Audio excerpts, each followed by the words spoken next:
Well, what do y'all think? Let me let me check, see if I'm on the screen completely. I know y'all want to see my pretty face. Well, let's see what we need to talk about. Saw's broke in. It's on its eighth tank. Bad first. I used the original cylinder. It had a couple of spots under the exhaust port that I just could not get out, no matter what I did. I did everything but take the grinder to it. And now I'm seeing some lines in the piston from that, so I'm gonna run it till it crooks. I got two more of them need to be built, but it's hicked and built the second saw, so and it's running well. I mean, I'm really happy with the way it's running.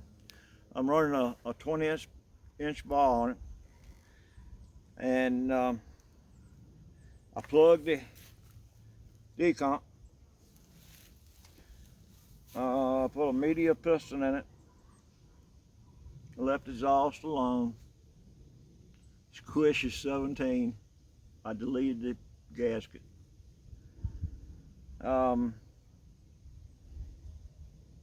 I ground on the intake and the transfers a bit.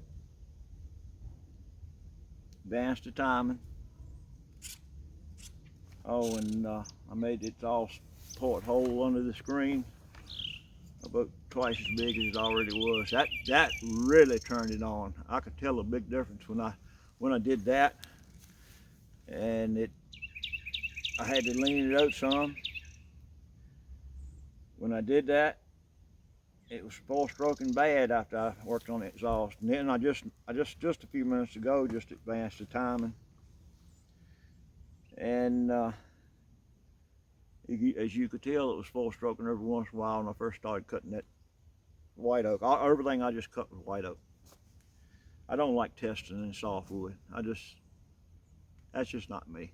I'm not going to pretend the saw is something that it's not. So that's a Clint thing. Everybody else do as you please.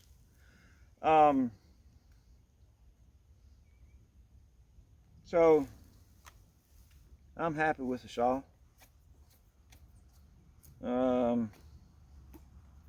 I kind of expected the problem with the cylinder, hoping, wishing that it wouldn't happen, but yeah, it's happening. I just looked at it a few minutes ago,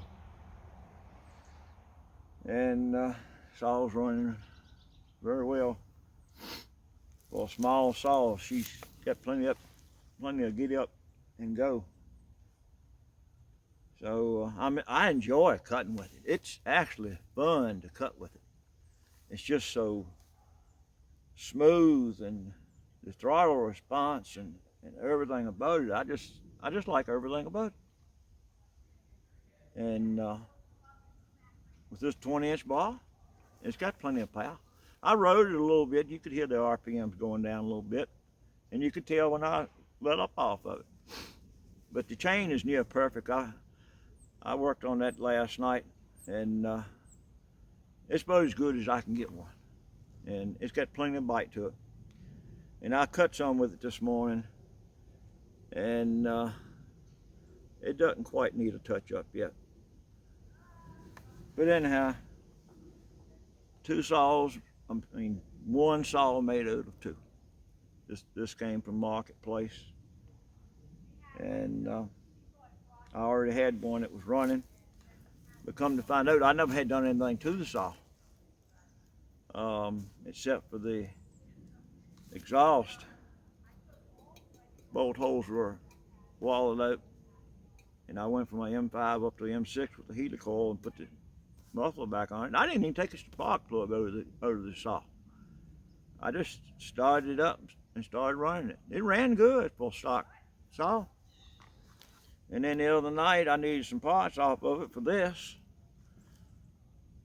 And I decided to take a look at the cylinder. I went to take the spark plug out, and the spark plug was loose. And when I took the spark plug out, the helicoil on the spark plug came out with it. So somebody had helicoiled that one. So what good is a helicoil on a spark plug, unless you're going to use it in the same socket? I don't know if I can get it off. I'm really not concerned about it. I think I'll just do something else besides using that cylinder. The cylinder seemed to look good on the inside. It did. So anyhow, thanks for watching. Stand by for just a little something extra. But this old country boy's happy. I done built 2 saws now. I'm in the middle of another one. And I'm going a little bit different way on that one. I'm going cheap. You'll see it. So we'll see how it turns out. And I'm not a tight person, but I just like to play sometimes. So everybody take care and stand by. See y'all.